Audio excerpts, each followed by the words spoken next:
نحن نقص عليك أحسن القصص بما أوحينا إليك هذا القرآن. بسم الله الرحمن الرحیم. یو ملګری تاسو کو چې بده تراویح کې د هر څلور رکعاتو نه پس چې کوم دعا مشهور ده او خلک وي، نو دغه دعا په احادیث مبارکو کې څه ثبوت شته او کنه. هغه دعا دا سبحان ذی الملک والملکوت، سبحان ذی العزة والعظمة والقدرة والكبرياء والجبروت، سبحان الملك الحي الذي لا يموت، سبوح قدوس رب الملائكة والروح، لا إله إلا الله، نستغفر الله، نسألك الجنة ونعوذ بك من النار.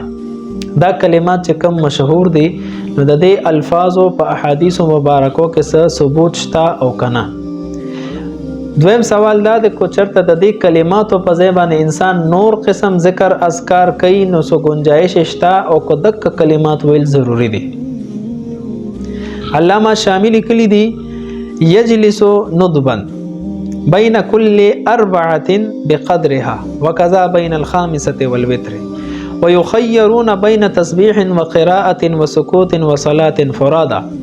قوله بين تسبيح قال القوهستاني ويقال 3 مرات سبحان ذي الملك والملكوت، سبحان ذي العزة والعظمة والقدرة والكبرياء إلى آخره.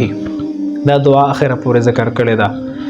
نو د تراویح په هر څلور رکعاتو نه پس څه خاص قسم دعا یا تسبیحات په احادیث مبارکو کې وارد نه دي.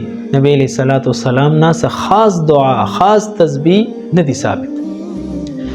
او دا دعا چې کومه مشهوره ده علامہ شامی ذکر کړی دا، خدا د مختلفو ګڼ شی روایاتو نه کلمات راغستل شوي دي او دغه دعا ته ترتیب ورکړی شوی دی، او دا عوامو دا سهولت په وجه باندې دا یو د چند احادیث او کلمات را جمع شوي دي، یو دعا ته مرتب شوی ده او دا امت ته پیش کړی شوی ده چې دا د هر څلور رکعاتو نه پس په تراویح کې وایي.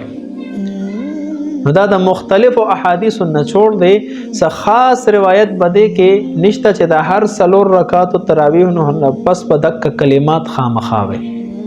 نو د دې وجه نه دا کلمات ویل لازم نه دي.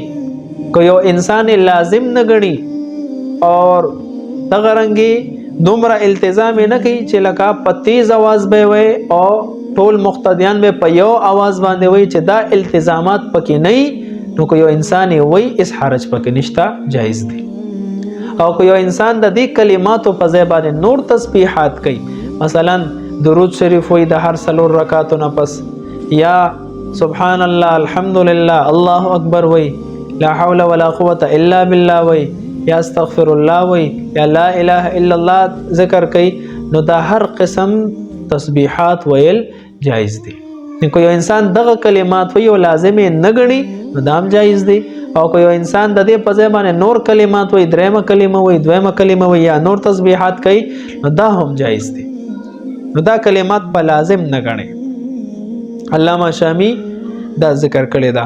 البته څوک چې التزام کوي چې به ټول په یو आवाज باندې وای او په بلند आवाज باندې به وای، نو په دې صورت کې دا بدعت ګرځي، نو بیا دا قابل الترک دی، واجب الترک دی، بیا به پرېږدي، بیا به دا بالکل نه وي.